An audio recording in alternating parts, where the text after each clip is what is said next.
Ladies and gentlemen, your 2019 World Series champions, the Washington Nationals.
Ladies and gentlemen, the President of the United States and Mrs. Trump, accompanied by Mike Rizzo, Ryan Zimmerman, and David Martinez.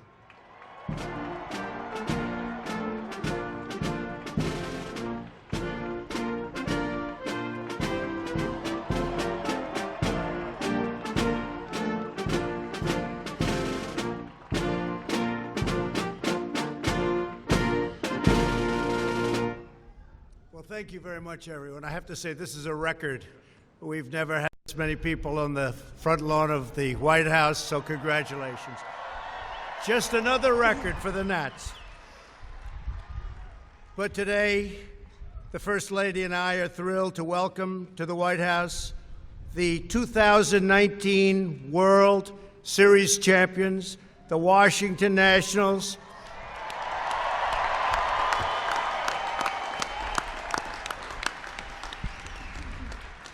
For the first time in nearly 100 years, our nation's capital is celebrating a World Series victory. That's big stuff.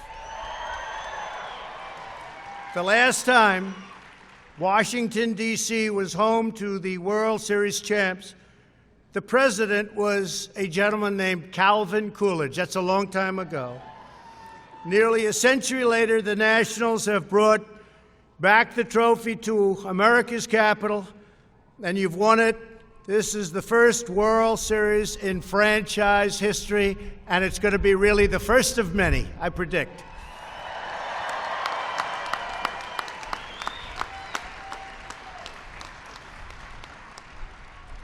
I want to congratulate the terrific owners of the team, your principal owner, Mark Lerner, Ted Lerner, great people, the Lerner family. A man who's become very famous. I think he's much more famous than me right now. General Manager Mike Rizzo. You have become very famous, huh?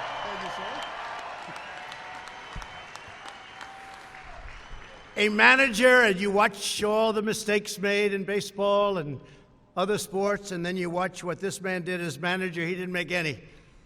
He didn't make any. Dave Martinez.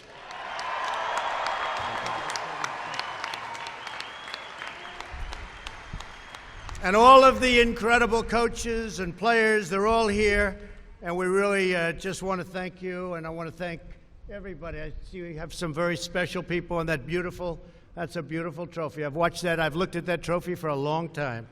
For a long time, I've admired it, many years. We're also delighted to be joined by the thousands of proud Nats fans, including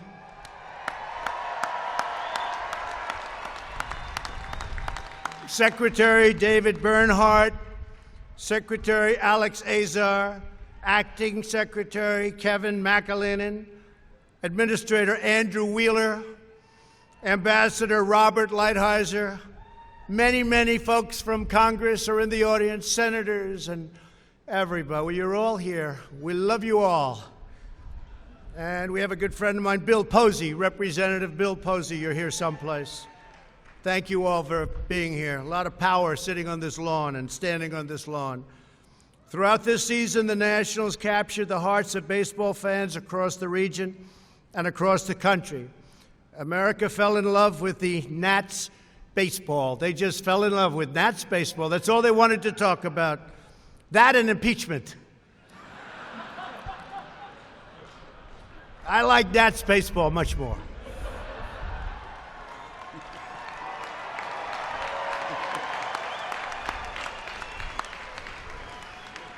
You worked every count, hustled for every base, you fought for every run and produced a comeback story for the ages. Never happened like what happened with the Nats, and that means a lot of good decisions were made. You reminded us all why baseball is truly America's pastime. So great for the sport. Nearly 2 months into the season, the Nats had a 19-31 record, and I watched it closely too. I wasn't too happy. It looked like things weren't going so well, Mike, right?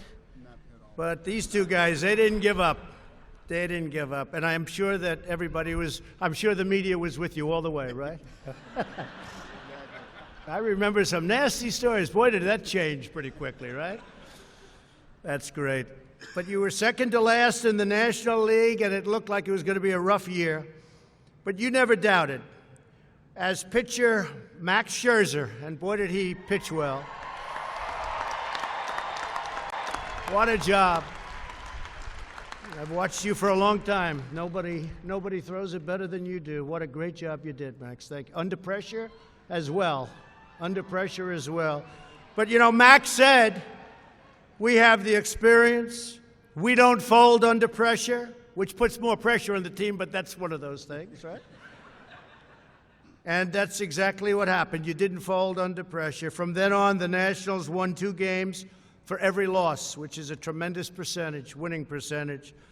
As you battled for every win, Gerardo Parra changed his walk-up song to Baby Shark.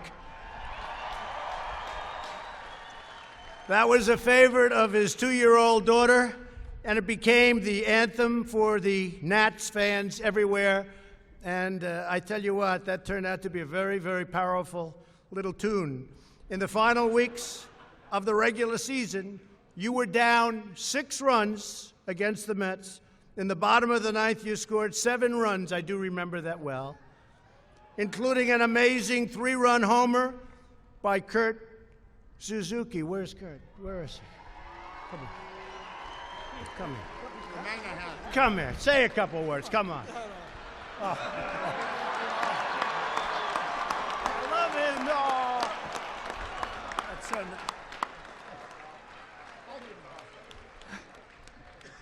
I love you all. I love you all. Thank you. What a job he did. I didn't know that was going to happen.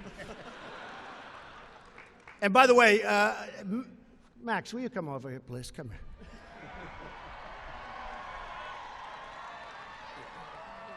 I asked the First Lady, do you think I can throw a ball as fast as him? She said, yes, darling, absolutely. I don't think so. Go ahead. My gosh, to be in this moment with everybody cheering to be at the White House. What a month.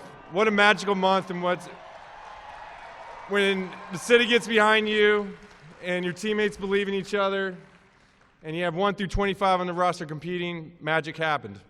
And what a day to be able to share it all with you. Thank you. Great job. So you beat the Mets. In the bottom of the ninth, you scored that 7 runs, including the amazing 3-run homer by Kurt. And the Nats, as always, they lived up to a motto. It's stay in the fight. That's true about life. Stay in the fight. You never know what's going to happen. Stay in there.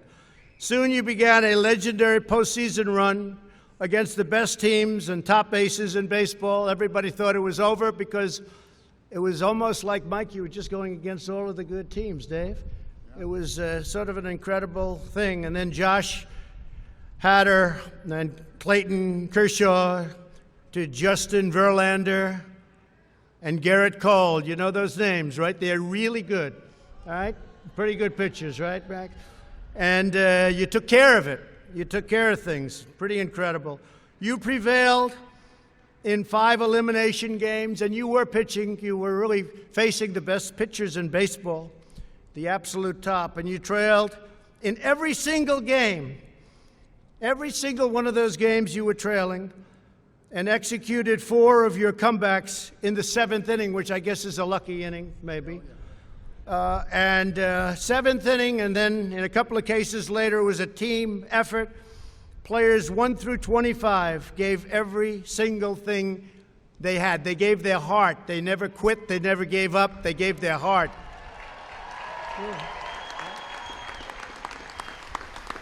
At the wild card game, it's such an incredible story. At the wild card game, you were down by 2 runs in the 8th. With bases loaded and 2 outs, that's when breakout star Juan Soto.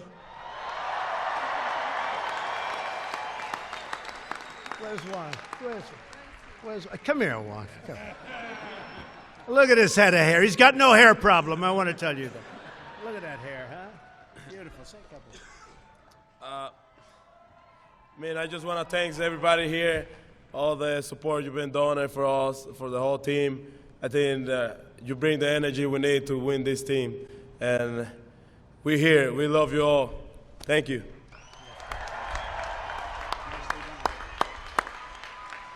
Fantastic job, Juan. But Juan brought in 3 runs to win the game. We all remember that one. By the end of the postseason, Juan became the youngest player ever to hit 3 home runs in the World Series. That's fantastic. Great job. In the division series, you were down against the Dodgers late in the final game. But with your relentless old-school style of play, the Nationals sent the game to extra innings. That was incredible. With the bases loaded in the 10th, Howie Kendrick hit an epic Grand Slam home run. Where's Howie? Come on, Howard. Come on. Get up there. DC, you already know how I feel about you and how I feel about this team. You know, truly something special, what we're able to do this year. You guys had a big part in that, but the guys in this locker room had the biggest part. You know, no guy ever gave up. We all kept fighting, especially with a 19-31 start. I mean, it's miraculous what we did. You know, Davey believed in us, our front office believed in us, our families believed in us and trusted us, and you know what? We brought a title back. So enjoy it, because I know we will.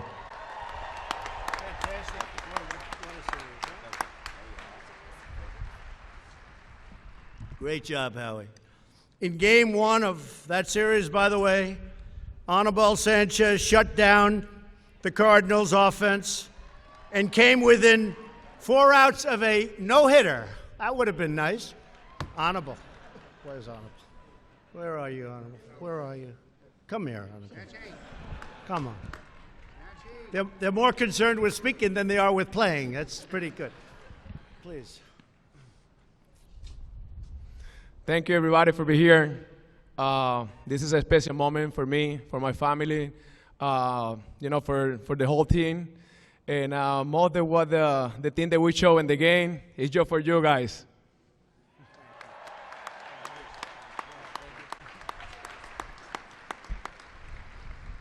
Almost a no-hitter.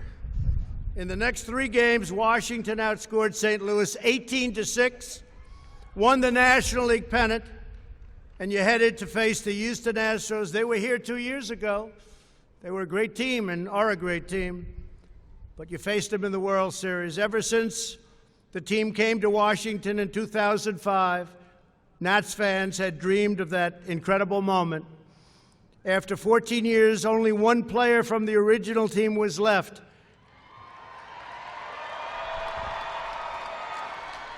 I know you have no idea who I'm talking about.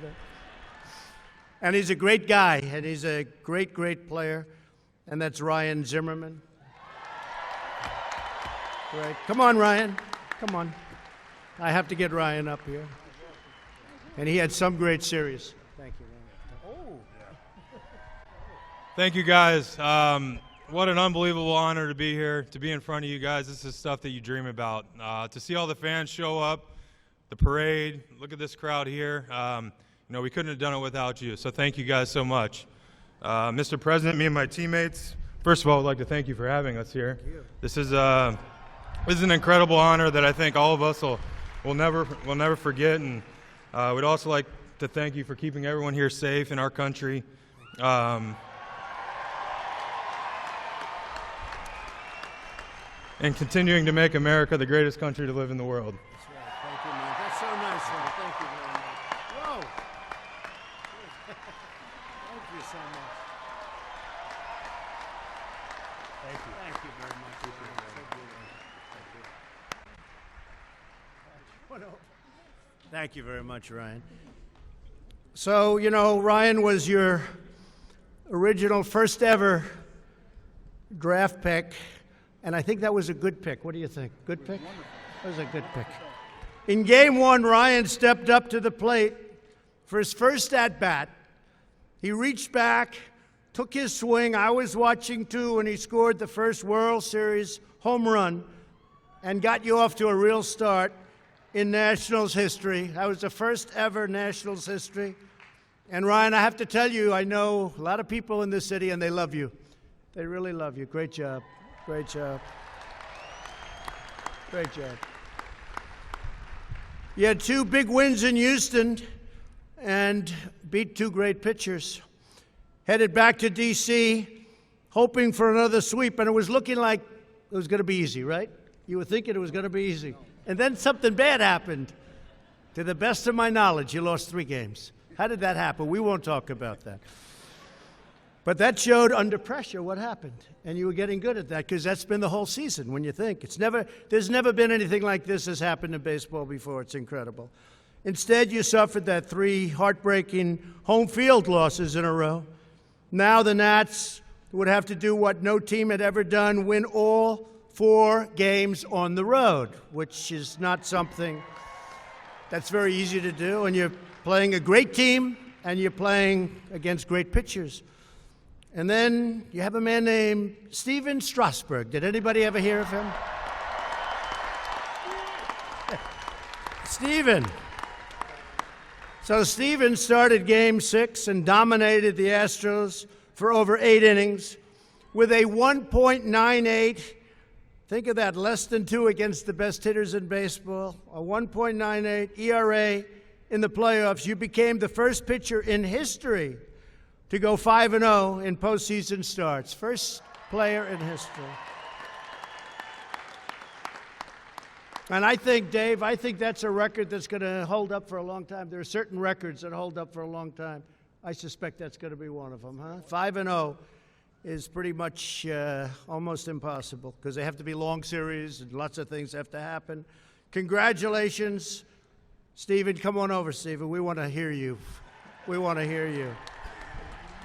Stephen was also designated World Series MVP.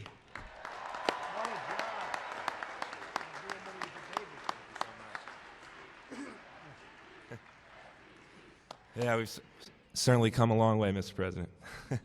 Thank you.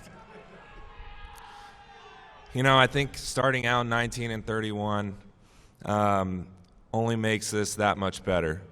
You know, we could have been like the other teams. We could have won over 100 games, and it could have been smooth sailing all the way. But it wasn't. It wasn't easy. And I think we only had one choice, and that was, you know, stay in the fight. And we stuck together. We pulled for each other. And, man, what a way to celebrate finally finishing that fight. Thank you.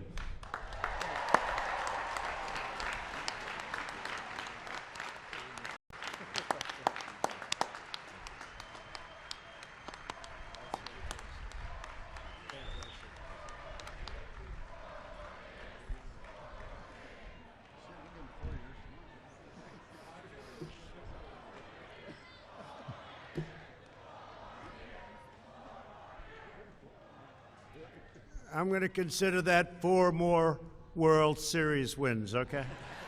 That would be very exciting. That's true.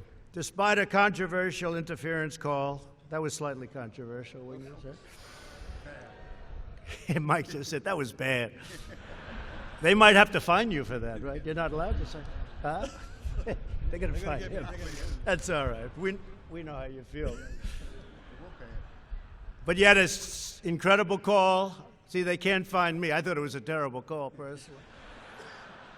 Interference call in Game 6. The Nats rallied and scored 7 runs to the Astros 2 and kept hope alive.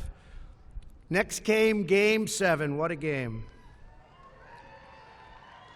And Max Scherzer started, and just as he did whenever Stephen Strasburg took the mound, the Nats won every single postseason game that Max started.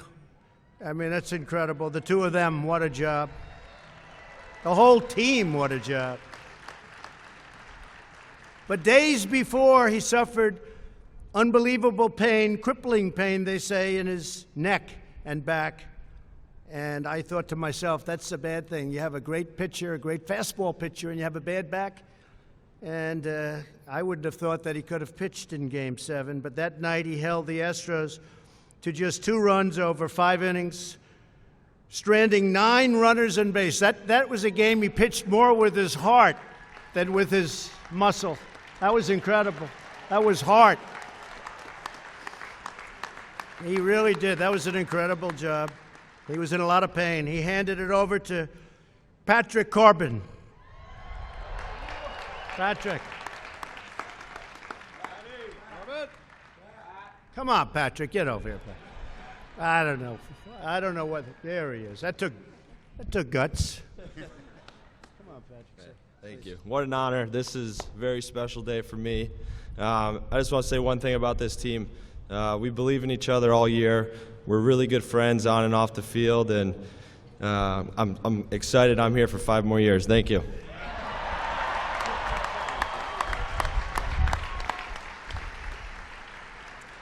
So Patrick, as you know, pitched 3 clutch scoreless frames in relief, and that's a lot of pressure, and he handled it. In the 6th, Asdrubal, where is he? Cabrera. Where is he? What a job he did. Come here. Where are you? Come here. Come. We got to get him up. Come here. And Ryan, they executed a critical double play. Unbelievable. Where is that guy? That was a hell of a play. A lot of quickness. But at the top of the seventh, you still needed one last comeback. That's when the Nats batted.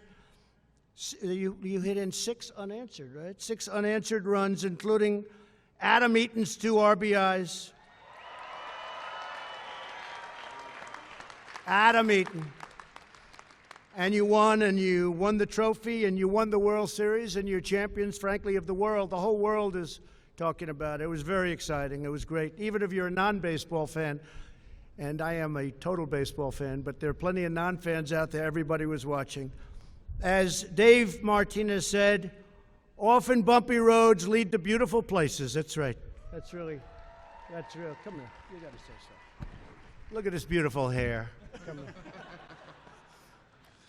Wow.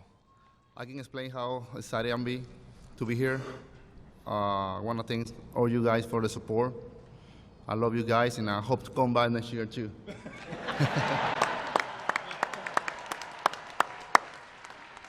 Great play. That was a great play. That was an important play, too, huh? He doesn't do that? Who knows? Who knows? Maybe we're standing here with somebody else and nobody in the audience, right? Right? Today, in the heart of our nation's capital, in the city that everybody adores in many ways, and a city that adores you and your team and your champions, we're here to celebrate a World Series win for the ages. This is really something that was very special. You stayed in the fight. You were down so much from the regular season to the postseason to the, I would think that the odds would have been pretty small that you could have done what you did, but you did because you have tremendous ability, but you have tremendous heart, maybe even greater heart. You stayed in the fight. You finished the fight. I want to just congratulate everybody, and again, the Lerner family, great, great people, and congratulations. It's a fantastic job you've all done. Thank you. So now I'd like to invite to say a few words General Manager Mike Rizzo, and then Dave will say a few words, and then they're going to keep going on and just keep celebrating, because as soon as they lose the first 2 or 3 games, they're not going to be heroes anymore. That's the way life works. But that won't happen to them. Please, Mike. Thank you, man. Appreciate it. Thank you very much. D.C. representing big time. I love it. You guys got after it. Not a baseball town, not even close. Huge baseball town. What a great fan base we had. The playoffs, the latter part of the season, the playoffs, you guys were electric. It was unbelievable. I'd like to thank the President and the First Lady for having us here. We're honored to be here in the long tradition of honoring champions at the White House.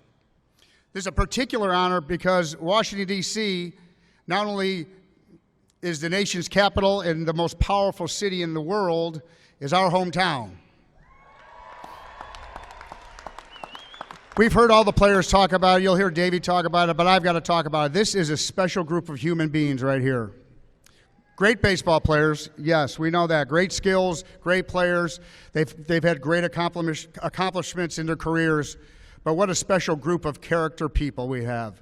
We're so fortunate here in Washington, D.C. to have representatives of the Washington Nationals with Washington across the front of their jerseys that take care of their business so like these guys do. It's incredible. Thank you, guys.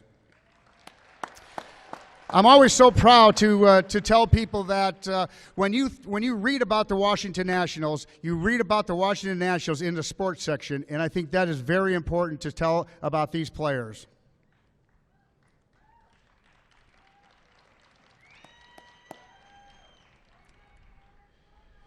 They put together a tremendous run at the end of the season through their perseverance, their teamwork, their love for each other and love for the game, love for the name on the front of the jersey more so than the name on the back of the jersey. They put together a miracle season and an unforgettable postseason. We're proud to say that we are the 2009 World Champions. in a season that unified a region when the region needed unifying the most. And again, as our manager, Davey Martinez, said so eloquently after our many, many, many celebrations this year, 5 of them, I think, bumpy roads do lead to beautiful places, and this here is a beautiful place. Thank you. Great, Mike. Thank you, sir. Great job. Thank you, ma'am. Please, Dave. Hey, I wasn't gonna talk today. My throat's a little hoarse. We met with the Caps last night, and things got a little interesting. I don't want to take up too much time because apparently my boys don't like wearing shirts anymore. They often say adversity builds character. We got some characters. We got some characters with heart. And what I learned about these boys, they had one heartbeat all year long. They went 1-0 all year long. And I'm so proud of this group of guys and what it means to this city and to be a part of it. Thank you.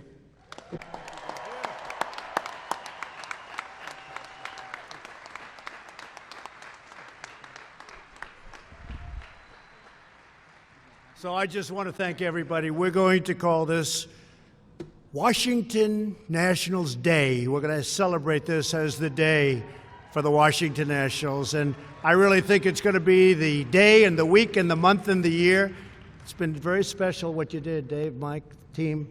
It's been incredible what you've done. And the fans, I don't think there can be fans like the fans that we have over here. And I just want to congratulate you. Enjoy the lawns of the White House. Enjoy looking at this great building. But this great building is celebrating great people, and that's the Washington Nationals. Congratulations, everybody. Congratulations.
If tomorrow all the things were gone, I'd work for all my life, and I had to start again with just my children and my wife.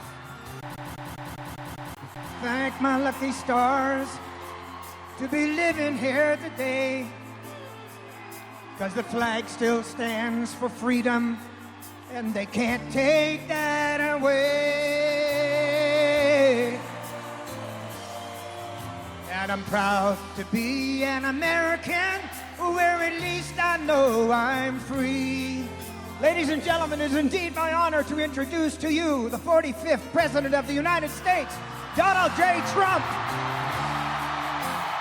Next to you and defend her still today. 'Cause there ain't no doubt I love this land. God bless the USA.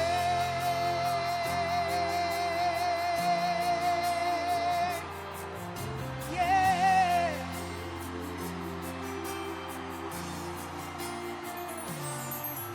From the lakes of Minnesota to the hills of Tennessee, across the plains of Texas, from sea to shining sea, from Detroit down to Houston, and New York to LA.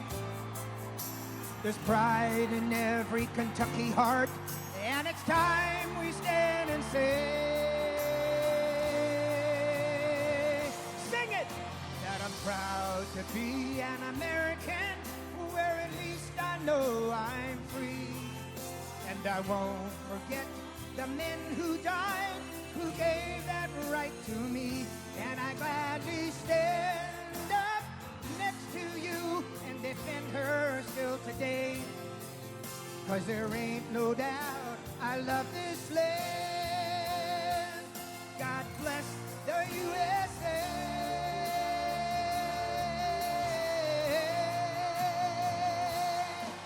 Oh, and I'm proud to be an American, where at least I know I'm free. And I won't forget the men who died, who gave that right to me. And I gladly stand up next to you and defend her still today. 'Cause there ain't no doubt I love this land. God bless the USA.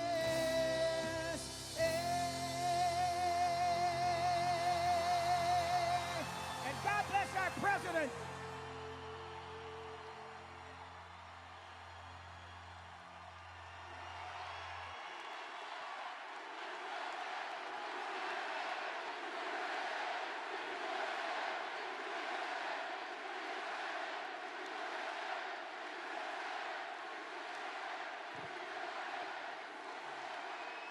Thank you very much, and thank you to the original Lee Greenwood. Thank you. Thank you, Lee. Great guy. Well, I just want to say a very big hello, Kentucky. Great place. It's great to be here in the home of a group called the Wildcats. You ever hear of the Kentucky Wildcats?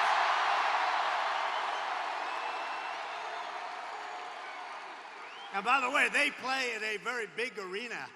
This place, look at this, wow. Hello up there. This is incredible. With thousands of proud, hardworking, freedom-loving American patriots, which is what you are. What you are. Tomorrow, the people of Kentucky will head to the polls, and you will vote to re-elect your terrific Republican governor, Matt Bevin. He's done a fantastic job. He's done a fantastic job. And we're sending a signal by doing that to the rest of the country, to the rest of the world, that the Republican Party, you know what we stand for, but you see what's happening with the Democrats. They have gone crazy. The do-nothing Democrats, and they're not getting it done. Under Republican leadership, the economy is booming, wages are rising, confidence is soaring. Kentucky is thriving like never, ever before, and America is stronger than ever before. It's true.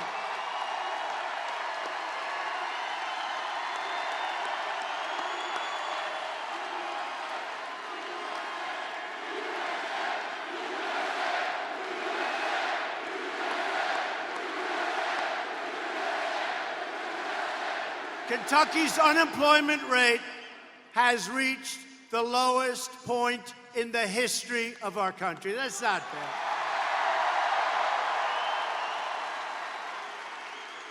And I want to just tell you that you have incredible representatives, and the job that Matt Bevin has done as governor, he's had to do some things that you had to do, and he's done them unbelievably well. And it sets you up to be a rocket ship in the future. You had to do it. So I just want to thank him for having the courage to do what he had to do. But you have the best numbers you've ever had in the history of the state. And with the help of your Senate Majority Leader, Mitch McConnell, we have confirmed 157 judges to follow the Constitution as written.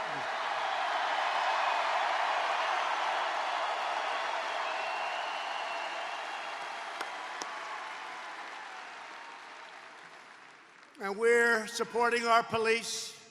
We're rebuilding our military. We're defeating radical Islamic terrorists like never before.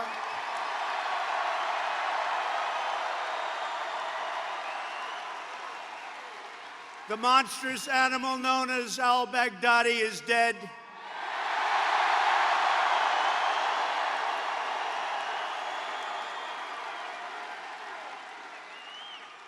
And the man that took his place is dead also.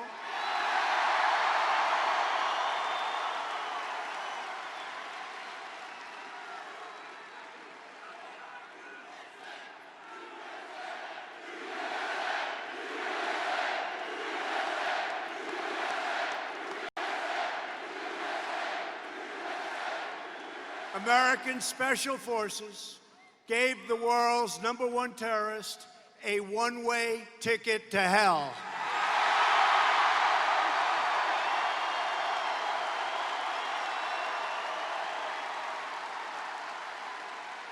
No enemy on earth stands a chance against the awesome power of the United States military, which is now stronger than ever before. We've rebuilt it, and it was all made in America. All made in America.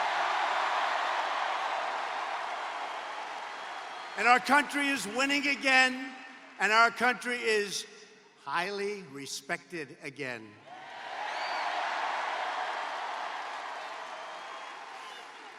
But while we are creating jobs and killing terrorists, the radical Democrats are going totally insane. They want to obliterate the rule of law, drive out faith from the public square, and you know this, silence you online, confiscate your guns.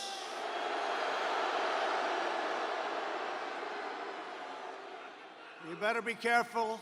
The Second Amendment, very, very important, very precious. They are after your Second Amendment. With us, nobody's touching our Second Amendment. And that includes the gentleman that's running against Matt. They're after your Second Amendment. We can't let that happen. They want to indoctrinate your children, you know this. Destroy anyone who holds traditional American values. All you have to do is ask the boys from Covington Catholic High School.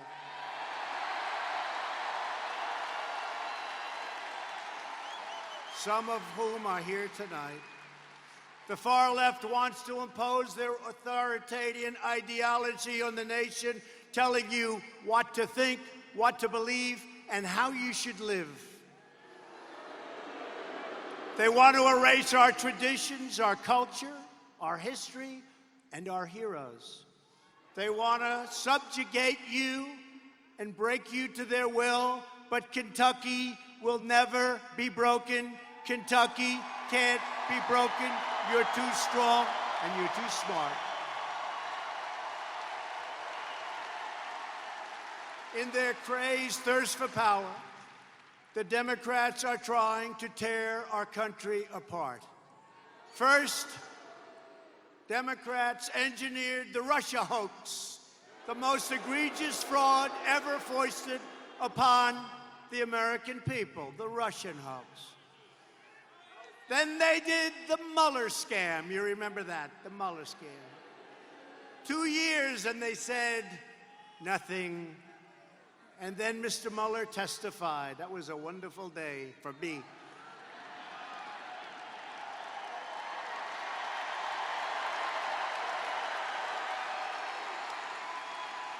And you remember last week, I don't know Tulsi Gabbard, but Hillary Clinton said that Tulsi Gabbard is a Russian agent.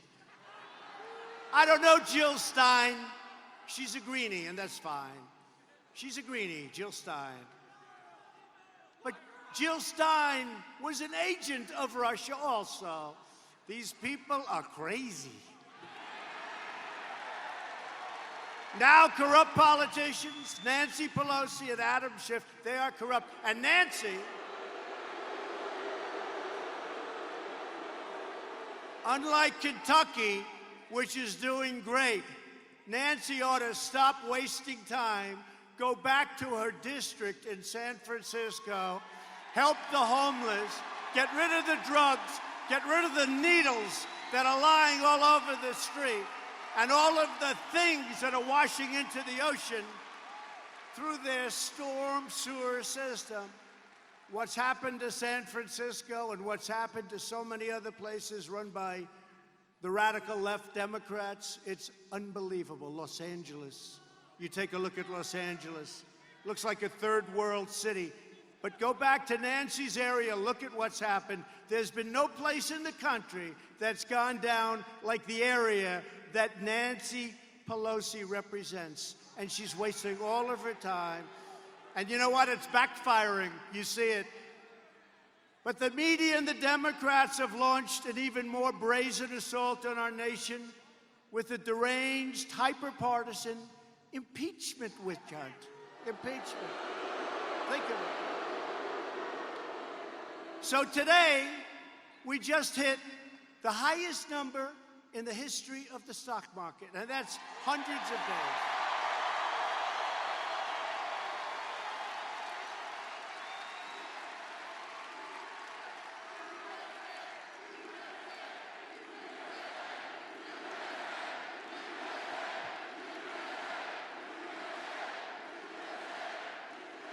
So last week, think of this. In the history of our country, it's never done better. And by the way, that's not rich, that's not poor, that's for everybody. Your 401ks, how you doing? Pretty good, right?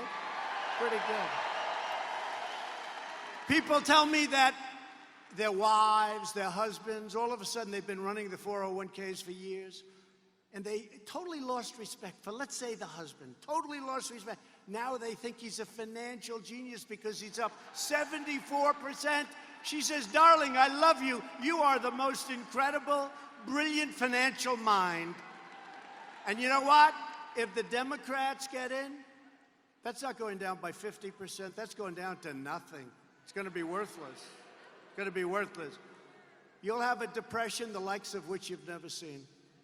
Mark my words, but hopefully we don't have to even think about it.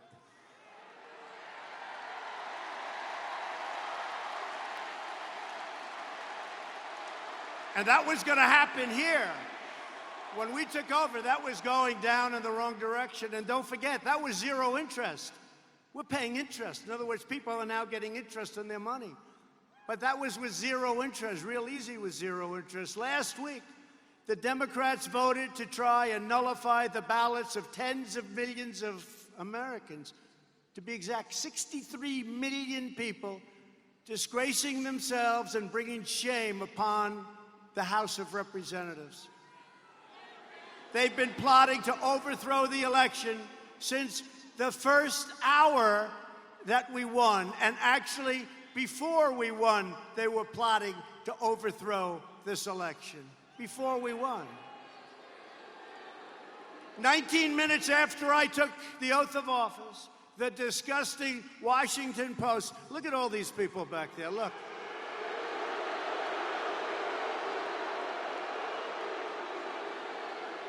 Fake news media. It's the fake news. Look at all of them.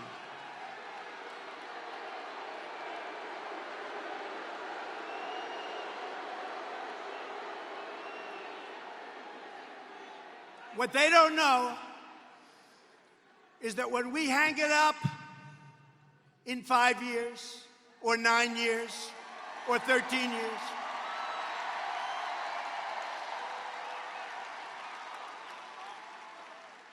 or maybe 17 years, or maybe, if I still have the strength, 21 years.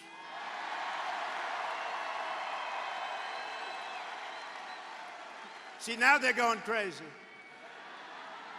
Now they're saying, see, I told you he was a dictator. He wants to take charge and control of our country. These people are crazy. You have one nut job on television. He's sitting down doing an interview recently, and he looks at the person he's interviewing, and he goes like he's in total depression. Total depression. And he goes, good fans up there, thank you. He goes, you know he's going to win, don't you? You know he's going to win, like devastated. The guy goes, well, we're going to fight, and we're going to... No, he's going to win. You know he's never leaving office, don't you? He's never going to leave office. These people are crazy. They're crazy. But that disgusting newspaper that's right there, the Washington Post, declared the campaign to impeach President Trump has just begun.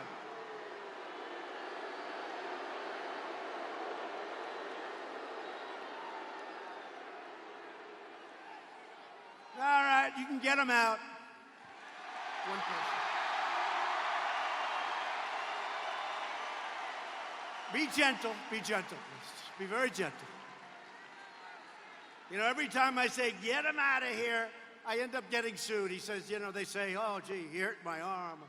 All right, so be very gentle, please. I don't want to get sued. Please, very gentle. Very, very gentle. He's going home to Mom. Thank you.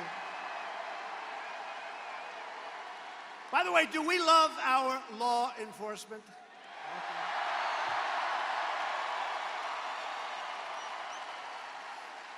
And in the whole world, even on a Monday night, you know, I like the Monday nights because I think we're 58-0. That's a good record. Even for the Wildcats, that's a good. We're 58-0. But even on a Monday night, is there anything cooler than being at a Trump rally?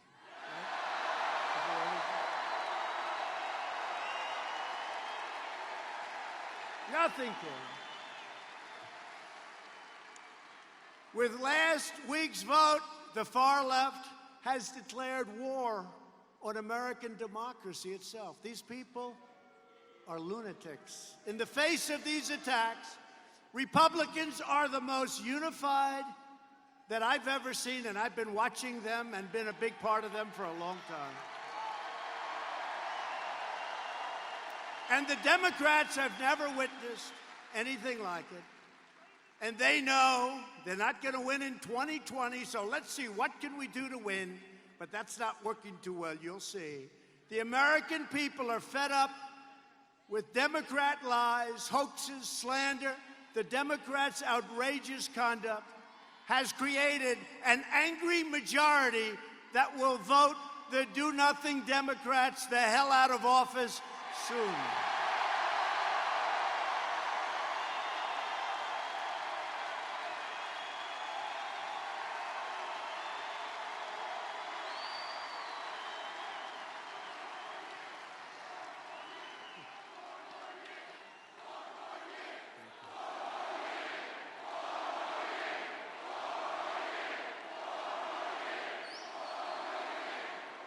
Tomorrow, Kentucky has a chance to send the radical Democrats a message. You will vote to reject the Democrats' extremism, socialism, and corruption, and you will vote to re-elect Kentucky Governor Matt Bevin, who's done a great job. Matt's a veteran. He's a patriot. He's done it all. He's been a very, very successful business leader. He put his whole life at stake to help this state, and the job he's done is incredible. Under his leadership, Kentucky has created over 57,000 new jobs. But I helped also. We work together. Now, he is difficult, I have to say, you know. Maybe it cost him the election, but it's okay. Here, look. He's such a pain.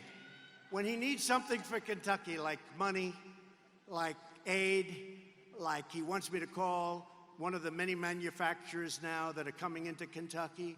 Could you call the head of some company in Japan, please?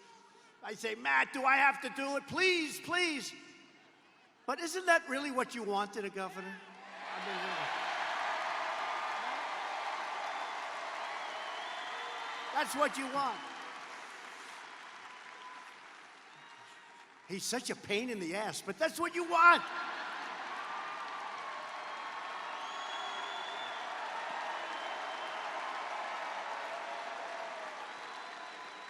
And the job he's done, one of the best in the country. Not the best, he's been incredible. Matt is strong on crime and tough on illegal immigration. Thank you. He's pro-worker, pro-life, and 100% pro-Second Amendment.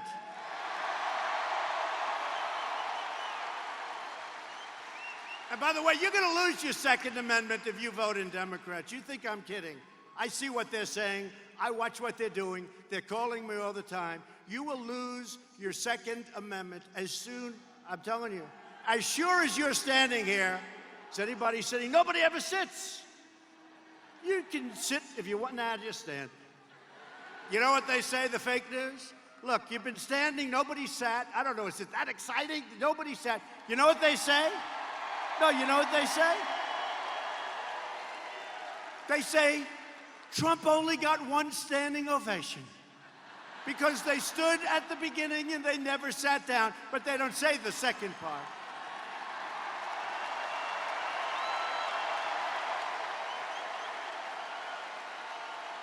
It's great, great. Great spirit. You know why? You love our country. And you see what's happening. We have turned this big monster ship, we have turned it around. And we need so badly, you know, it's like you plant a tree. It takes a little, we have to get those roots to hold. We have the best unemployment numbers in the history of our country. So many things, so many things. The best employment numbers, we have the best of everything. And I think, I'm going to count, but I think it's like 118. I told you we have a record stock market today. I think about 100, I'm going to have to check it because, you know, with the fake news, if I'm off by a half a point. If it's 117 and not 118, even if I go under, they report it. They say he didn't tell the truth.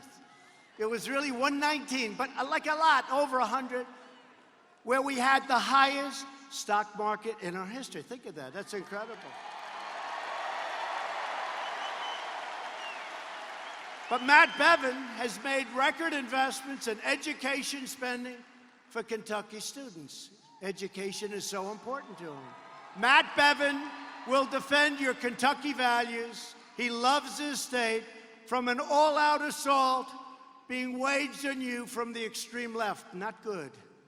I can't even imagine. How can you vote for somebody from the extreme left? You know, this guy, Bashir, is a major lefty. You know that, right? Why are we even waiting? Let's just have a good time. Are you sure we need an election tomorrow, Matt? I don't know. How does Kentucky vote for a person? I'm telling you, he will always vote for Pelosi and Schumer and Shifty Schiff. How about this guy? How about Schiff? He makes up a conversation. He gets up before the United States Congress. He repeats my conversation with the head of the Ukraine, the new president, a good guy, repeats it. I said, I never said that. He made a horrible statement. It was a total lie. And then I actually went and released the actual conversation. And you haven't heard about the whistleblower after that, have you? Because the whistleblower said lots of things that weren't so good, folks. You're going to find out. But these are very dishonest people, Shifty Schiff. But Matt's running against these people, and we have to send them a sign because they're dangerous. Named Andy Bashir, who rejects everything Kentucky stands for. That's who they want to win. Bashir has openly pledged to stop the policies of Donald Trump. What are the policies? Take care of our vets, take care of our military. We want jobs. We want companies to stop leaving us. They're not leaving anymore. You see, companies aren't leaving anymore. Have you noticed? Remember years ago, before I ever thought of doing this, I mean, when I said, let's do this, I said to our great now First Lady, I said, Melania, let's give it a shot. And then one by one, we were doing good. And what we've done, if you remember before we ran, companies were leaving Kentucky, they were leaving, they were going to Mexico, they were going to China, Japan, they were going all over. Any place but Kentucky. You don't read about that at all. Now they're all coming back. They're all coming back.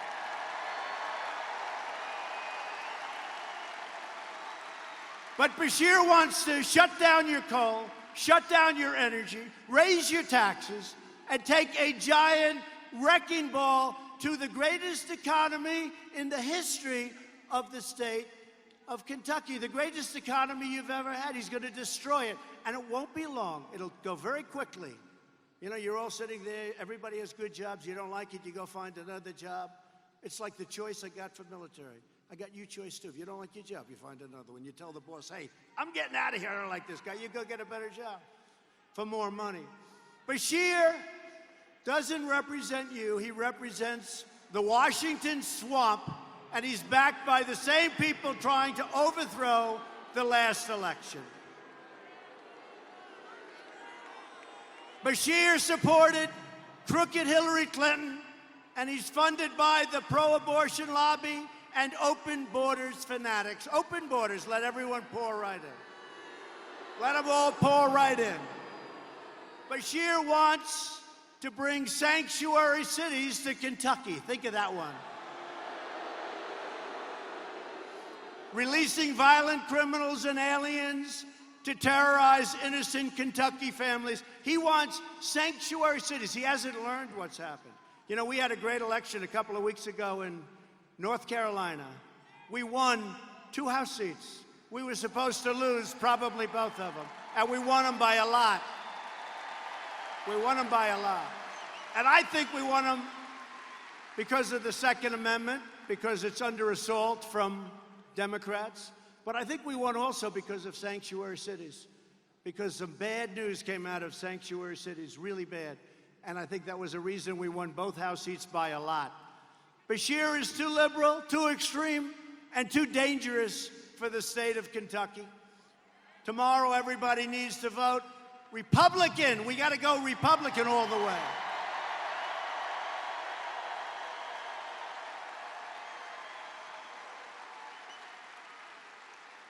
And I want to bring up a man, and I'm serious about this. This guy works so hard. He's a great natural talent in business, which you needed. And he straightened it out. And I'll tell you what, he will be one of the truly greats in the history, and maybe the greatest in the history of this state. Matt Bevin. Come on up, Matt.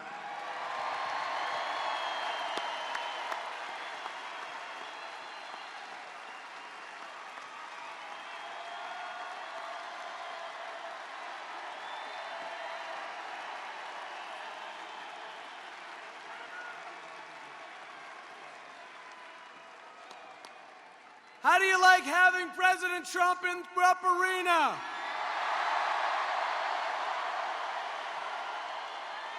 This is better. This is better than the Final Four. I'll tell you what, in terms of energy, this is extraordinary. Thank you, Kentucky. It is critical that we go top to bottom, run the slate, vote straight Republican, but do your civic duty. Let's get out and vote. Let's send a message to Washington, to the other states, to the United States of America that Kentucky is leading the way and that we support the President of the United States, Donald J. Trump.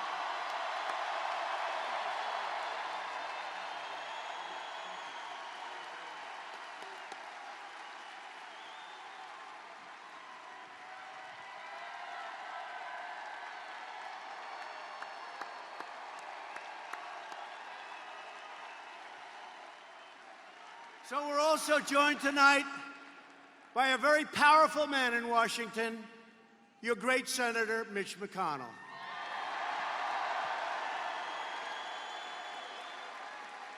Nobody works harder for Kentucky than Mitch, I will tell you. Nobody works harder, and frankly, maybe more importantly, nobody works smarter. It's up here. I know a lot of people that work hard. He works smart.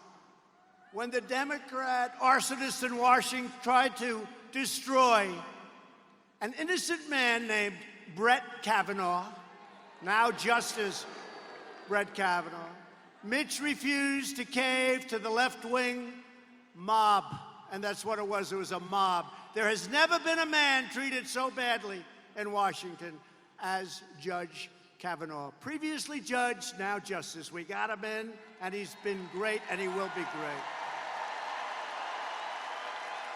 Mitch confirmed 2 tremendous Supreme Court justices. Mitch helped deliver the largest ever investment in our military and pass VA choice and VA accountability for our amazing veterans. Now, I know Mitch's opponent because they came here, if you remember last year, slightly different location, and that's okay. It was still the great state of Kentucky. Because Andy Barr had Amy McGrath, an extreme liberal, against him. And Andy Barr is here with us tonight, and we're going to introduce him, but he beat her.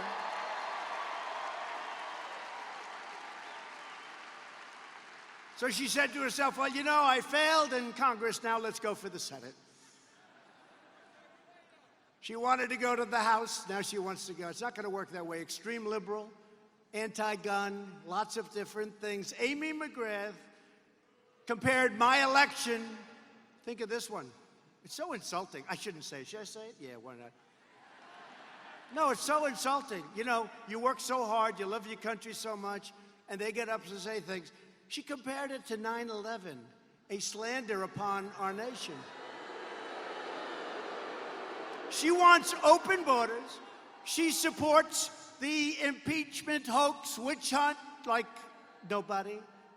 Yeah, she wants to get rid of me. She wasn't too happy with me last year. We came in, Andy, and we did a job on her. And this is going to be easy. And she was caught telling donors, Democrats, that she is further left than anyone in the history of the state of Kentucky. It's not what you want. It's not what you want. So next November, the state needs to defend its values and vote for rock-ribbed Kentucky conservative Mitch McConnell. But we're going to get back to that later. We'll be back many times. We'll be back here many times. Mitch, where's Mitch?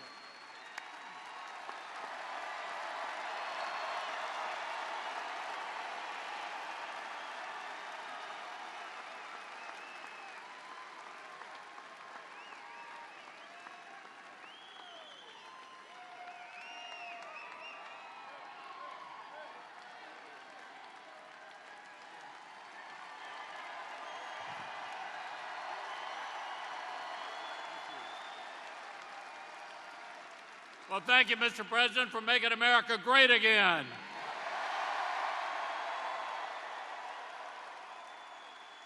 And Matt Bevin is making Kentucky great again thanks to your help tonight. And working together, we're changing the federal courts forever. Nobody's done more to change the court system in the history of our country than Donald Trump.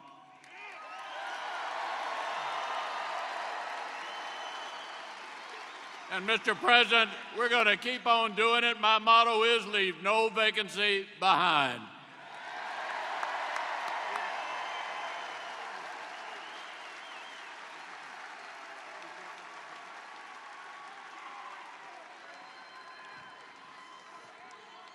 So President Obama left Mitch and me and Rand and all of us. He left 142 openings for judges. You're not supposed to allow any. You don't do that. You know, they say the most important thing a president can do is federal judges, right? Including the Supreme Court, obviously. And I came in and I said, how many do we have? And they said, how many what, sir? I said, say none, or one or two. He said, sir, we have 142. I said, what? I said, tell me again. He said, we have 142. So Mitch and I and Rand would like to thank very much President Obama, because nobody has ever been so generous in their life.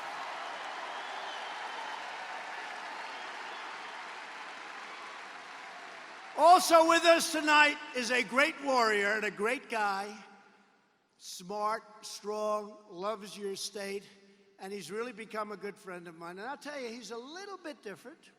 It's okay. But whenever I've needed him, whenever I needed him, he was always there. It's true.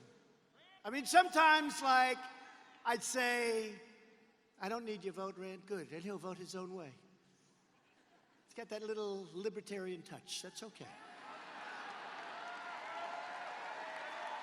That's okay.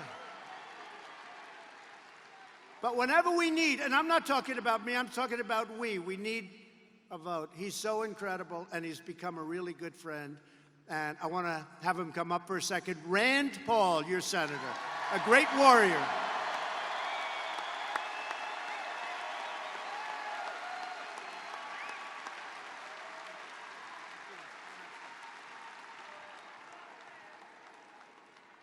President Trump has great courage. He faces down the fake media every day.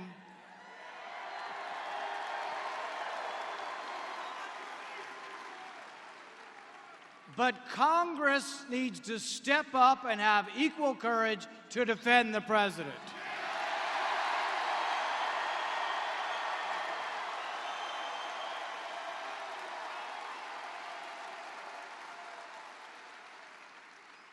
Hunter Biden made $50,000 a month. That's the definition of corruption. We know he got it only because of his family connections. We also now know the name of the whistleblower. The whistleblower needs to come before Congress as a material witness because he worked for Joe Biden at the same time Hunter Biden was getting money from corrupt oligarchs. I say tonight to the media, do your job and print his name.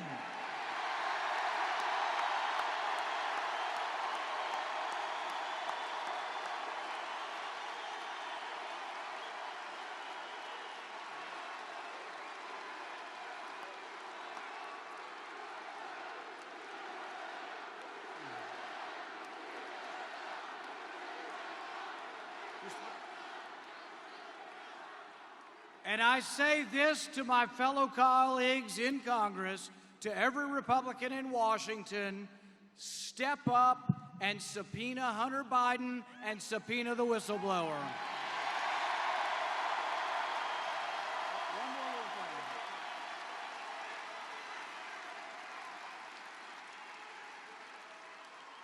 And I say to my colleagues, if Shifty Schiff will not let Hunter Biden come, and if he will not bring the whistleblower forward, every Republican in Congress should take a walk and say, this is a farce.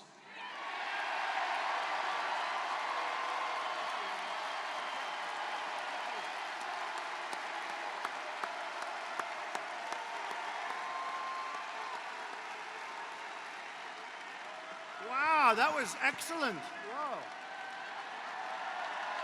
Wow, thank you.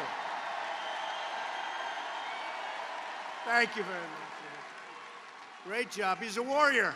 He's a warrior. I've always said it. Also with us tonight are representatives from your state that are fantastic. A couple from outside your state, but we'll welcome them also, right? But these are also great fighters, great warriors. Hal Rogers, Brett Guthrie. Thank you, Brett. Thomas Massey.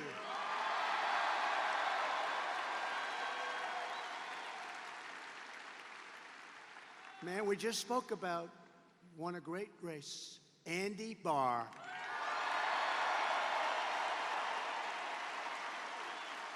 James Comer. Great. And from an incredible state that we won, 2016, that Crooked Hillary said she's going to win that state. Didn't come too close at winning that state.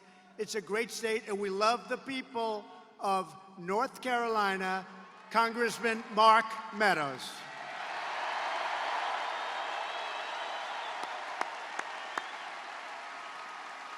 Along with some of your local great politicians and a person that's done a really spectacular job. You know, in Michigan, a woman, she just kept going. She just kept going. Reminded me, by the way, of your governor from the standpoint she never quit. Now, Republicans hadn't won Michigan in many, many years. She'd call, could you come again? Could you do it again? Could you come make another speech, please? I say, all right, this is the last one. No, no, no, how about a couple of more? And then Bill Clinton actually told Hillary Clinton, you better get going. Something's going on in Michigan. You're going to lose Michigan. You better start going. No, no, no. The polls say everything's good. And we won the great state of Michigan for the first time in many years.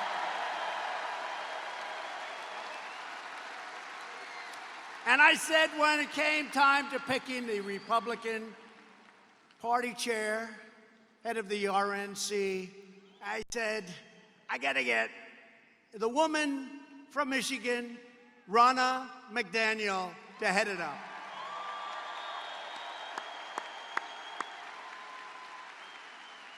And when they were saying how sophisticated Hillary Clinton's campaign was, you know, we're not sophisticated, right? I don't think so. Remember all during the campaign, well, she's got the finest computer technology in the world. Yeah, she paid for it, but she didn't get it. She has really fantastic geniuses, but I had somebody that was a lot better than the people that she had. And his name was Brad Parscale, and he's here with us. Campaign. Doing a great job. And our numbers are looking very good. But think of it. We're 1 day short of a year now. Can you believe it? Less than a year it begins, November 3rd this time. We had that great, great date. Oh, boy, November 8th, remember? Was there ever a day like that in television history? And they have no idea. Because when we do hang it up, they're all out of business. They know that. That's why I think that I expect to get a full, hearty, unbelievable endorsement very soon from the failing New York Times and from the Amazon Washington Post.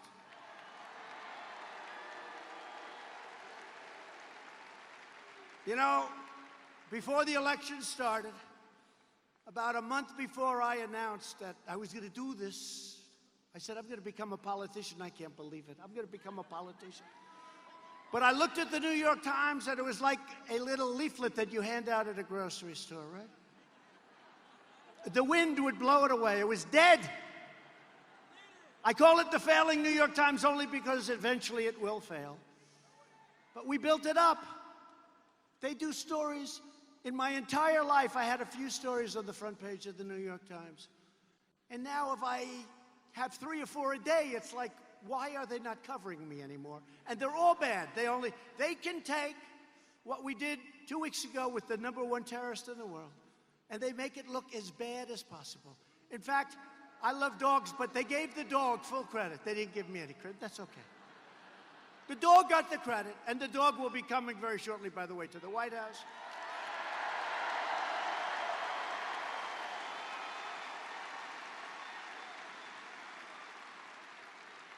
But they'll be endorsing us. And you know, all of these crazy, like CNN with its bad ratings, there goes its red light. It just went off. The red light just went off. CNN. Well, it's hard. Look, put yourself in their position. They have it on, they're covering, and now they know they're ready to get hit. So they turn it off. I mean, I can't blame them. No, the red light just went off. No, but put yourself in CNN's position. Without us, you know, cable was not supposed to be a good business. Then we came along. It's not me, it's we. They came from the valleys. They came from everywhere, the cities. They came from places. They're still trying to figure out, where the hell did all those people come from?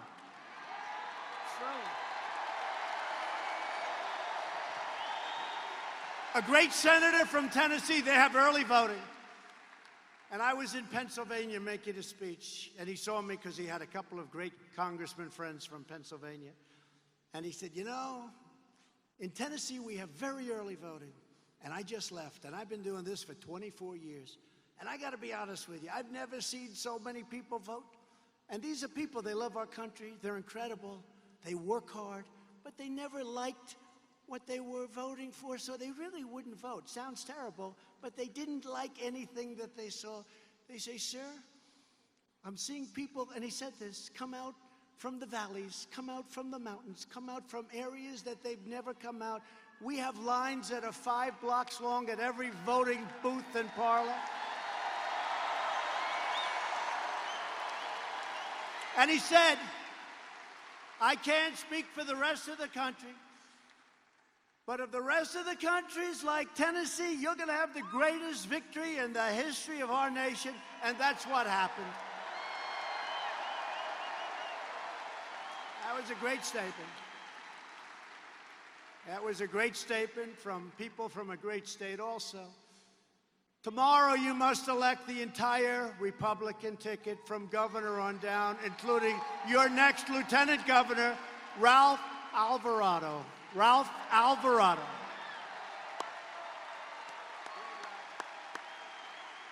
You're a good man. And your next Attorney General, Daniel Cameron.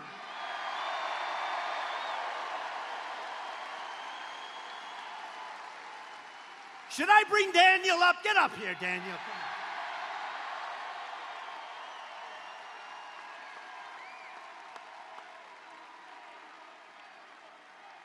Here's a star. Here's a star.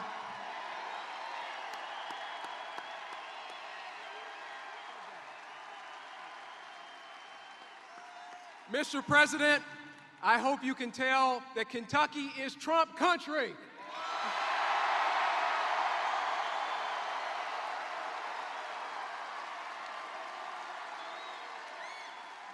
We are proud to stand with you on pro-life issues here in the Commonwealth. We are going to stand up for those who cannot speak for themselves.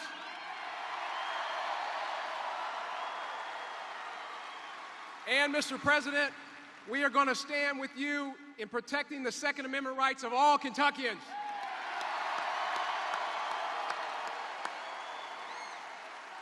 And, Mr. President, I make a personal commitment to you as the next Attorney General.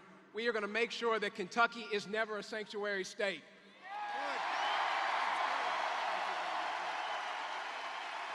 Thank you, Daniel. Star. A star is born. A Star is Born. You ever see that movie? A Star is Born. Thank you, Daniel. Great. Your next Secretary of State, Michael Adams. Auditor, Mark Harmon. Thank you, Mark. Treasurer, Allison Ball. She's doing great.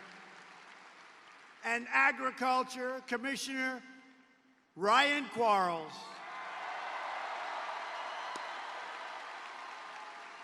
With the help of everyone here, America is the hottest economy anywhere in the world by far. Foreign leaders come in to see me. Congratulations on your economy. China's doing poorly, as you know, but they're paying us billions and billions and billions of dollars. And they've never given us 10 cents before, billions of dollars. They gave a lot of that money to our farmers who got targeted, but no longer. They're back buying from our farmers.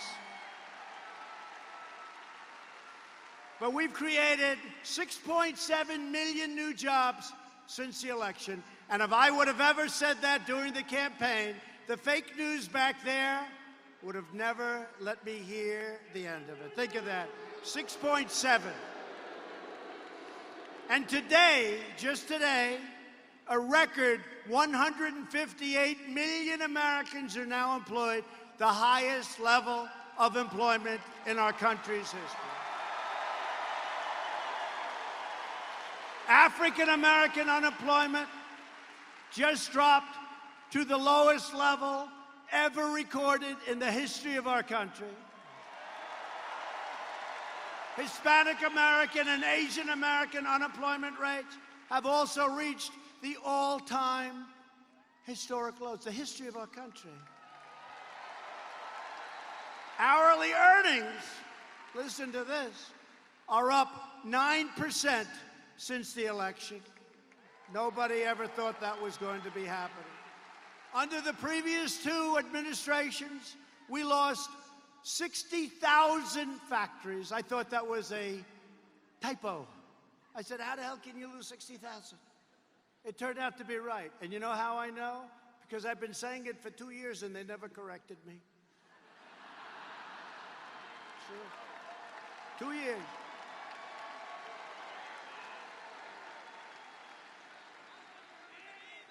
I get a call sometimes from the people on the campaign, sir, we have an emergency. What's the emergency? Somebody's calling from the media, the fake news. Did you put a comma in the wrong location, sir? Because they consider it to be a front page story. Okay. Under my administration, we've added nearly 10,000 new factories, and many, many more thousands of factories are coming into our country. We reversed it. To get relief to working families, we passed massive tax cuts. Massive. To lift up distressed communities, our tax law created opportunity zones. Tim Scott of South Carolina was so involved, including 144 designated by your great governor. By the way, the other governor, I don't know, he's not going to do so well. He'll be calling for a meeting and I won't be able to see him because I don't like him very much. But I like this one very much, and we're going to help.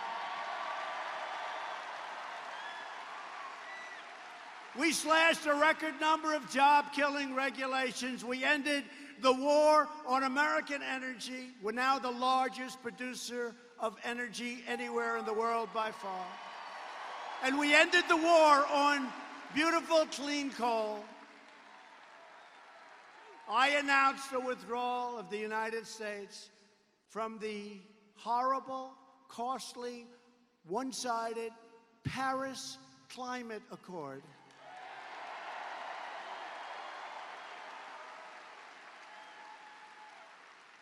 Ask them how they're doing in Paris with it. Not too good. I canceled the so-called Clean Power Plan and repealed Obama's federal coal moratorium. We're putting our great miners back to work. On trade, we're starting to set records every week. We're reversing decades of Washington disloyalty, stupidity, and corruption. Past administrations did nothing as China looted our factories and stole up to $500 billion of American dollars. By the way, people can't even believe it. Not 500 million, that's a lot. If you lost 500 million, that's a lot. I thought that was another typo. $500 billion they would take a year from us. We rebuilt China. And I give them a lot of credit, by the way. I give China. What I don't give credit to is Obama and past administrations beyond Obama. I don't give them credit. Because they let it happen. They should have never let it happen, but now we're taking in tens of billions and billions and billions of dollars. Just recently, very slow, Sleepy Joe, Biden that is, said of China's piracy and plunder, they're not that bad, folks. He always used the word folks. I watched him today. He used the word folks. Hi, folks. Hi. Hi, my time is up. I got to leave. No, they have him all freaked out because he makes a mistake every time he speaks. So I can just see these handlers, because they're handlers. Like they use on horses, they're handlers, right? All right, get him off now. He's been up there long enough. So they're screaming, get off, get off. Sleepy Joe, get off the stage. Please, please, Joe, you're doing fine. Joe, you're doing fine. You're doing fine. And then he goes, I love being in Ohio. But he was in Iowa yesterday, you saw. And they say, damn it, he should have left sooner. We told him, get off the stage, Sleepy Joe. Sleepy Joe, get off the damn stage. But he said about Sleepy Joe, about China, they're not that bad, folks. They're not really competition for us. No, they're not. $500 billion a year, right?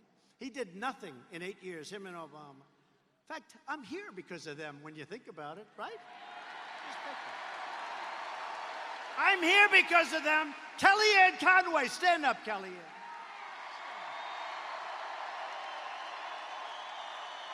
Another warrior. I just saw Kellyanne. I said, stand up. No, but think of it, somebody saying that.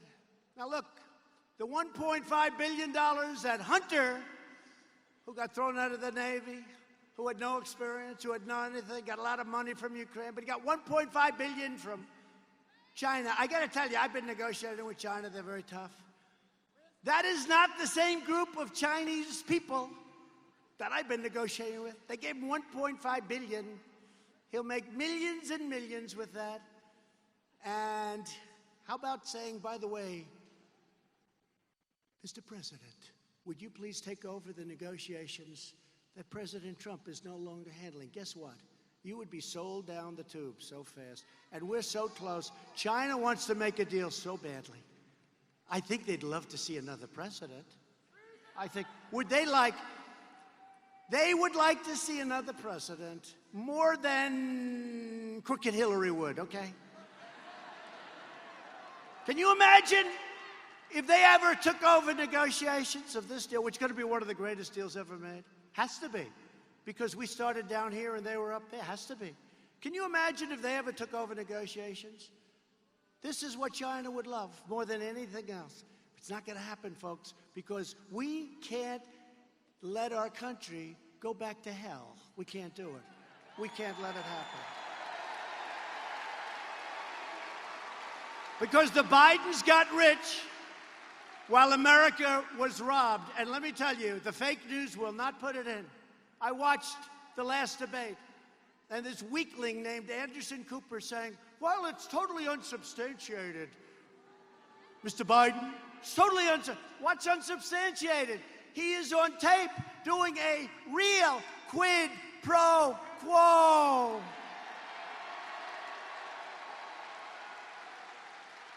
Sir, it's totally unsubstantiated, sir. I've never seen anything like it. Could you imagine if I did what he did? Could you imagine if Don Jr. or Eric Trump walked out of China while I was, let's say, vice president or president? Let's say they walked out of China with $1.5 billion. Do you think the press would be saying, well, it's unsubstantiated? No, it's something. Let me just tell you something. These people, not all of them, but these people are very dishonest people, okay? Very, very dishonest people. But under this administration, the great betrayal is over. America is not for sale. And we're more determined than ever to drain the swamp, and that's what we're doing with these crazy people. A lot of bad things happened, and a lot of bad things, I think, are going to be revealed, because there's no way we can allow them to get away with what they would have with a normal person gotten away with. Let's face it, these are bad people. Thanks to my tariffs, we will soon have over $100 billion from a country that didn't want to do anything with us. And I'll tell you, they started buying our farm product. You see that. They started buying a lot of our product, even before the deals are done. Last year, I got our farmers $16 billion because they were targeted. And the year before, I got them $12 billion. I just took them out of the tariff, so we had a lot left over. And I said, congratulations, farmers. I love you. I love our farmers. They love me. That's why they did. They targeted our farmers. I said, congratulations. That's compliments of China. And they do. They want to make a deal so badly. Frankly, honestly, they want to make a deal a lot more than I want to make a deal. That's the way it is, because we're doing very well right now with China. We're replacing the NAFTA disaster with the U.S.-Mexico-Canada agreement, a huge win for Kentucky farmers, for Kentucky auto workers, for Kentucky manufacturers. Unfortunately, Nancy Pelosi so far and the do-nothing Democrats don't want to give the people of our country a victory. It's really, let it be a bipartisan deal. I don't care. It's such an incredible deal for this country. And NAFTA was one of the worst deals ever made. Democrats need to pass the USMCA. We need their votes. Otherwise, you can't pass it. And it's up to Pelosi, who has to put it forward, but she's too busy wasting her time. So either pass it or go back to San Francisco and clean up your mess. The Obama-Biden administration's Trans-Pacific Partnership would have dealt the death blow to the American auto industry. That would have been one of the great catastrophes. My first week in office, I canceled that job-killing travesty. You know all about it. Under our policies just days ago, Ford and the UAW announced a $1 billion investment in Louisville. $1 billion. Before my election, our leaders used the great American middle class as a piggy bank to fund their delusional global projects. They were globalists. I was elected to be president of the United States, not president of the globe.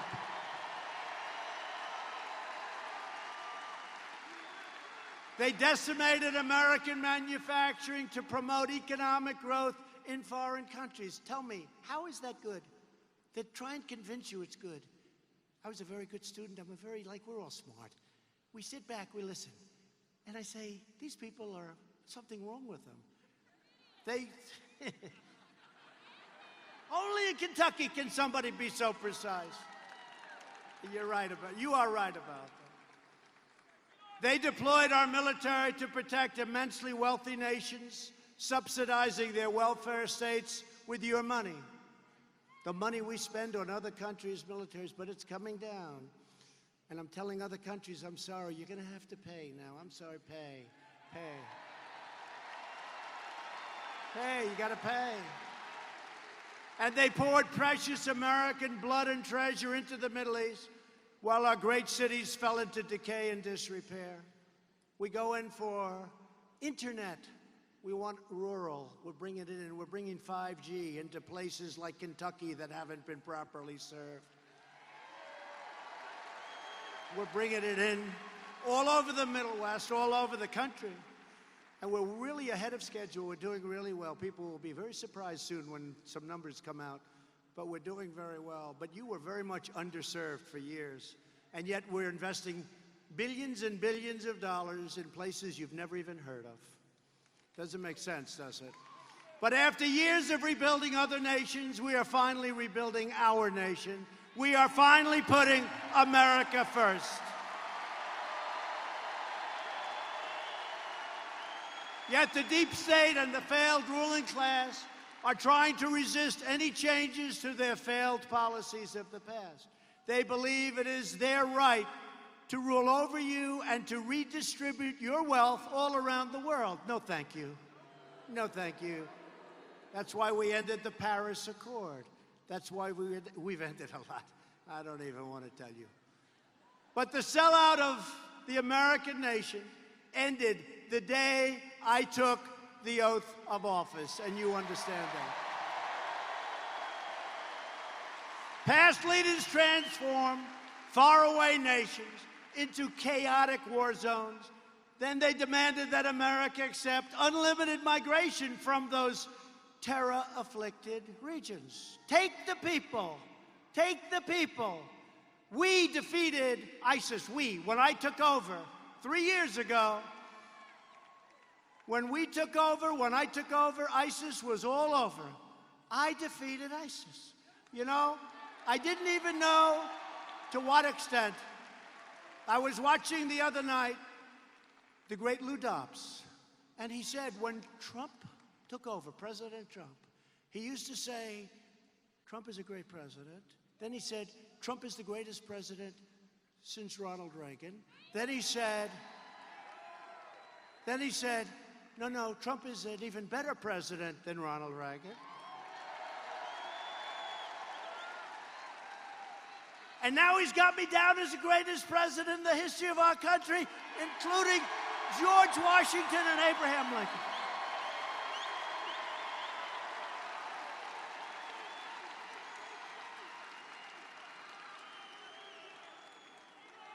Thank you. We love you too. But we didn't fight them over there only to invite them over here. We didn't do that. We're not doing that. You see what? You see get hit by this swamp 15 different ways. But it doesn't matter. We're doing the right thing to protect our communities. My administration implemented the travel ban on some of the world's most dangerous countries. A lot of people were against it. They said, isn't that terrible? Countries that have crime rates that are so high you wouldn't even believe it's possible. And we have a travel ban now. We don't take people from those countries. I'm sorry. And we won a historic victory on the travel ban in the United States Supreme Court. Ruled it totally constitutional. On no issue have Democrats more totally betrayed you than on immigration. Democrats want open borders. They want to give illegal aliens free health care, free education, more advantages than our own citizens have, and more benefits than our own military gets. In the Republican Party, we believe taking care of our own citizens first is paramount. Thanks to our tireless efforts to secure our southern border, illegal crossings have dropped 60% since May. The wall is being built. It's going up rapidly. It's got a big impact. And I want to thank Mexico. We have 27,000 Mexican soldiers on our border, policing our border, because the Democrats will not do anything to end loopholes. It would take us 15 minutes so we could end the loopholes. Think of the word loopholes. They don't want to end the loophole. If you want to keep violent criminal aliens out of your communities, you have only one choice tomorrow, and that's to vote for Matt Bevin.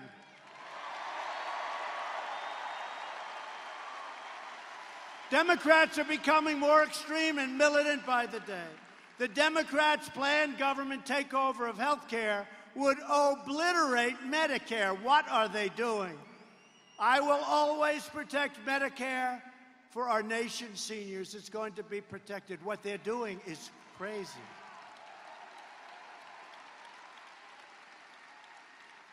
And we will always protect patients with pre-existing conditions. And we will also protect you with pre-existing physicians. How about that? Pre-existing physicians. First time I've ever said that. Just thought of that. True. Because under their plan, you don't get your own doctor. You know what you get? Whatever the hell you get, that's what you get. Oh, great, Doc. Fix me up, Doc. You mean you want to work on my heart? Who are you, Doc? I don't think so. Thanks to our campaign to combat the opioid epidemic, with your governor's help, we have seen a 17% drop in overdose deaths in Kentucky, which is a record. Democrats have also waged an unrelenting assault against people of faith. Anybody in here a person of faith?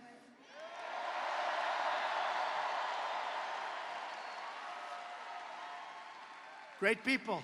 The last administration threatened adoption and foster care agencies purely for their religious beliefs. Last week, my administration took action to stop that Obama-era assault. It was an assault. And Governor Matt Bevin is a national leader on behalf of vulnerable children, and there's no better leader than him, what he has done. And together we're fighting for American orphans, foster families, and the sacred rights of religious believers. And he's done a fantastic job. Virtually every top Democrat also now supports late-term abortion, ripping babies straight from their mother's womb right up until the moment of birth. And that's why I've asked Congress to prohibit extreme late-term abortion, because Republicans believe that every child is a sacred gift from God.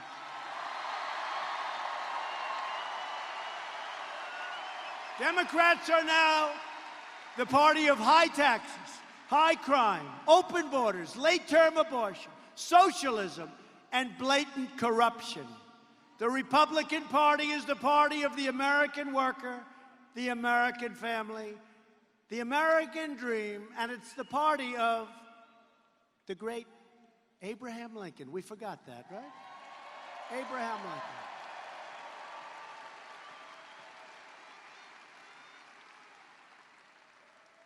The incredible rebuilding of our military includes over $100 billion investments all across the state of Kentucky. I withdrew our nation from the horrible one-sided Iran nuclear deal. It's not the same country. When I came in, that country, there were 18 different sites of confliction, they called it. And now they're a little different, little different. We'll see what happens with Iran. And I recognized Israel's true capital and opened the American embassy in Jerusalem.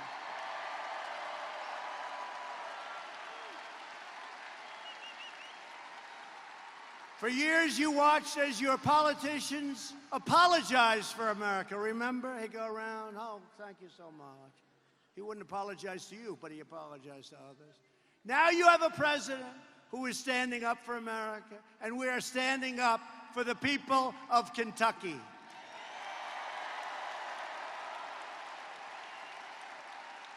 The next step to victory begins tomorrow, and it begins with all of you. You have to do this. Look, maybe you'll be late for work. Maybe you'll be late for whatever. I don't want to know everything. Okay, some things I don't want to know. But you have to just put it off. You have to go vote. It's so important. Tomorrow is so, because, you know, beyond even the governorship, and it's so important, because, again, your state is setting records. In the history of your state, you've never done this well economically, job-wise, unemployment, employment, factories moving in, new factories open, expansion of your car plants. You've never done this well, but you're sending that big message to the rest of the country. It's so important. You got to get your friends. You got to vote, because if you lose, it sends a really bad message. It just sends a bad, and they will build it up. Here's the story. If you win, they're going to make it like ho-hum. And if you lose, they're going to say, Trump suffered the greatest defeat in the history of the world. This was the greatest. You can't let that happen to me.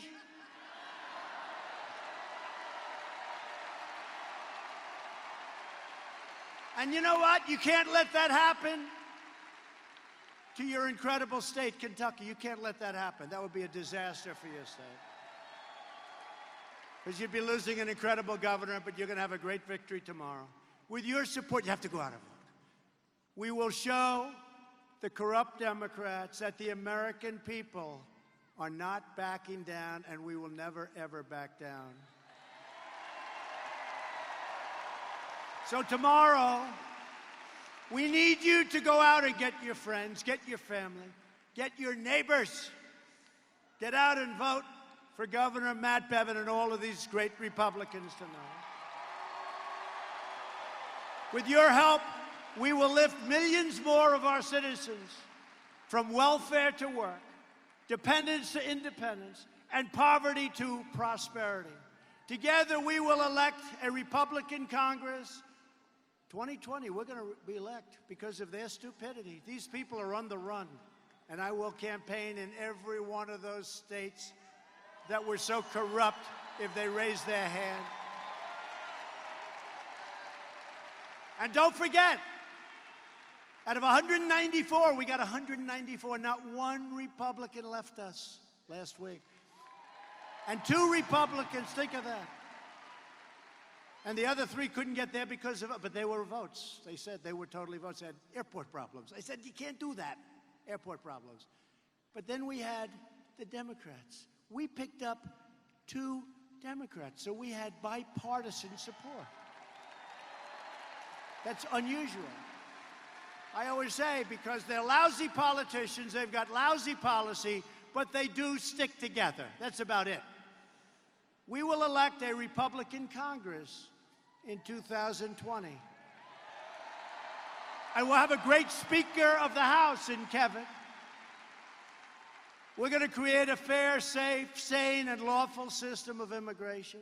We'll enact trade deals that result in more products proudly stamped with those beautiful words, made in the USA. We will achieve new breakthroughs in science and medicine, finding new cures for childhood cancer, and ending, listen to this, the AIDS epidemic in America within less than 10 years. We've already started. Who would have thought we could have done that? We've started. And the past administration, toward the end, we had certain things that we could have done. They didn't do anything. They didn't do anything, but we did. We have it all funded, and we've started. Think of that. AIDS, within 10 years, will be out of this country. Nobody would have thought that was possible. We will end it. Great. Great. They came into my office. They were telling me about the breakthroughs that have been made. It's incredible what they're doing. And don't forget Right to Try, by the way, where somebody who's terminally ill can now use our medicines, which they were never allowed to in the past. So instead of traveling to Asia and Europe and all over the world, or going home hopeless and dying, they can now use what we call Right to Try. We have the greatest doctors, the greatest drugs, greatest labs in the world. They can now go and try, and we are having unbelievable success. Unbelievable. Right to Try. We will chart a new era of discovery in space, and someday soon we will land on, believe it or not, the surface of the moon, only to go to Mars. You know, I said, we've done the moon. No, they say, sir, we land on the moon to go to Mars, and that's what we're doing with the moon, and we are really, really advanced. It's moving along rapidly. We will defend privacy, free speech, free assembly, religious liberty, and the right to keep and bear arms. And above all, we will never stop fighting for the cherished values that bind us together as one America. We support, protect, and defend the Constitution of the United States. We stand with the incredible heroes and warriors of law enforcement. We believe in the dignity of work and the sanctity of life. We believe that faith and family, not government and bureaucracy, are the true American way.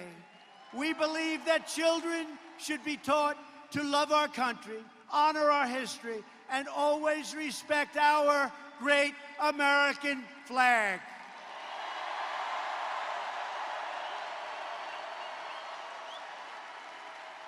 Loyal citizens like you help build this country, and together we are taking back our country.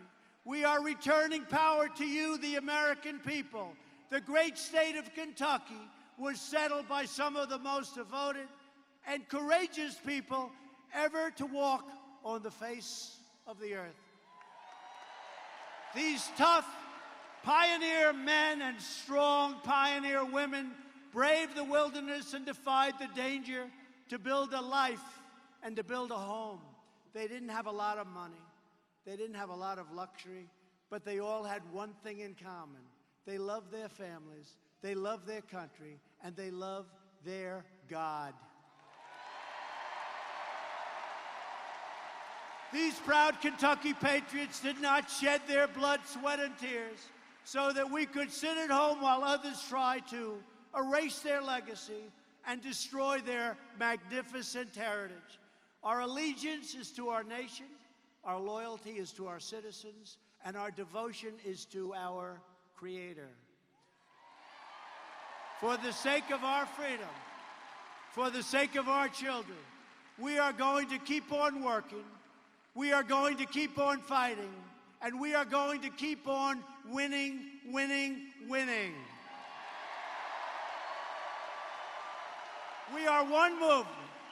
We are one people. We are one family and one glorious nation under God. America is thriving like never before. And ladies and gentlemen of Kentucky, the best is yet to come. Together, we will make America wealthy again. We will make America strong again. We will make America proud again. We will make America safe again. And we will make America great again. Thank you, Kentucky. Thank you. Go out and vote.